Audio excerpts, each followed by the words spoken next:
Last episode, we talked about some of the similarities and some of the key differences between Texas Hold'em and Pot Limit Omaha.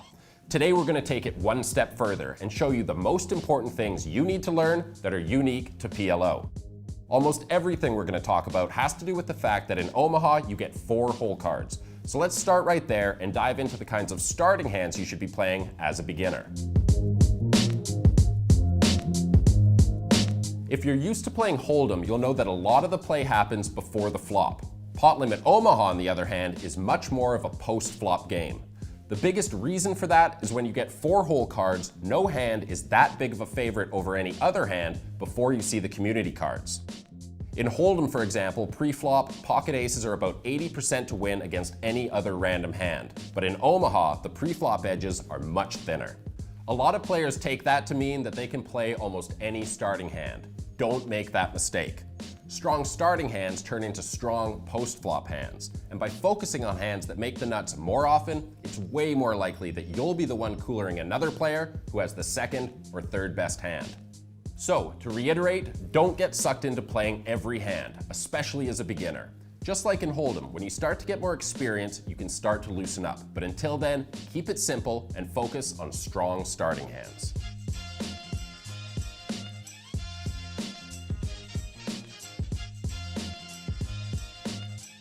Just like Texas Hold'em, choosing which hands to play and which to fold in Omaha depends on a few factors. The biggest among them are your position and the strength of the hand itself. From your experience in Hold'em, you probably remember that position is really important. Well, in Omaha, it's even more important. With 4 hole cards, it's way harder to put your opponent on a range of hands, and since it's pot limit, the amount you can bet and raise depends on how much is in the pot. Essentially, what that last point means is that when you're out of position and decide to bet out, you're opening the door for your opponent to make a much bigger raise, whether he's doing it for value or to try to bluff you off your hand. Sure, there's going to be times when you're in early position and you pick up a monster and decide to play it. But the truth is, you're never going to be that much of a favorite, and you're going to find yourself in tricky spots after the flop because you're out of position. As a beginner, you can avoid a lot of these problems by trying to play in position as much as possible.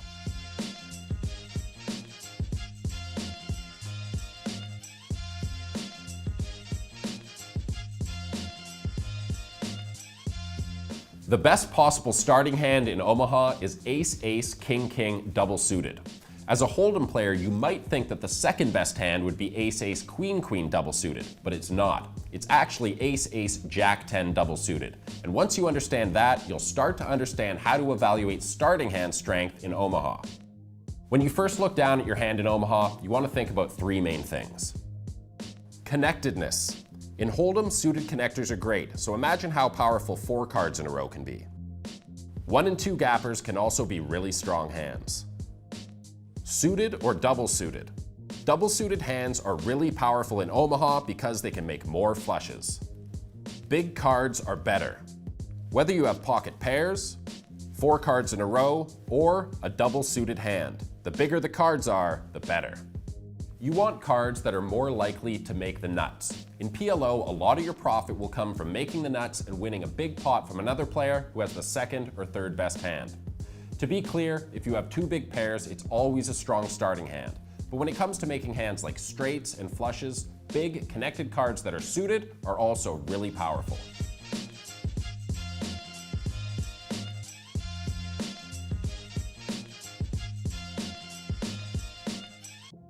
Like we talked about before, when you get involved in a hand, it's way better to be in position. So it shouldn't be too surprising that your opening hand range should get wider the better your position gets.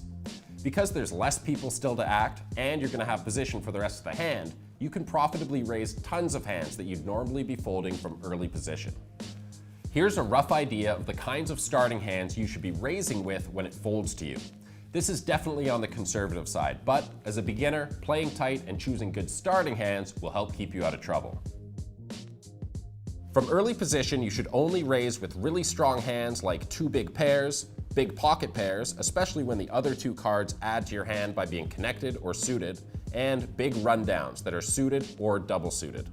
When your position improves, you can start adding lower suited rundowns and lower pocket pair hands that are also connected and or suited in some way. When you have good position, you can raise way more hands when it folds to you, so you can add in lower pocket pairs that have less connectedness and rundowns that have gaps or danglers. In Omaha, there are more than 16,000 unique starting hands, so it's pretty hard to come up with a chart that covers everything.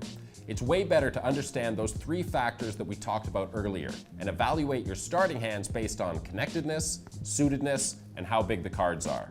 Then you can consider other factors like your position at the table and the opponents that are still to act when you're deciding whether to raise. So, now that you know a little bit more about the hands that are playable in PLO, in the next episode, we'll take a closer look at some of the trouble hands that you need to watch out for and how to avoid them.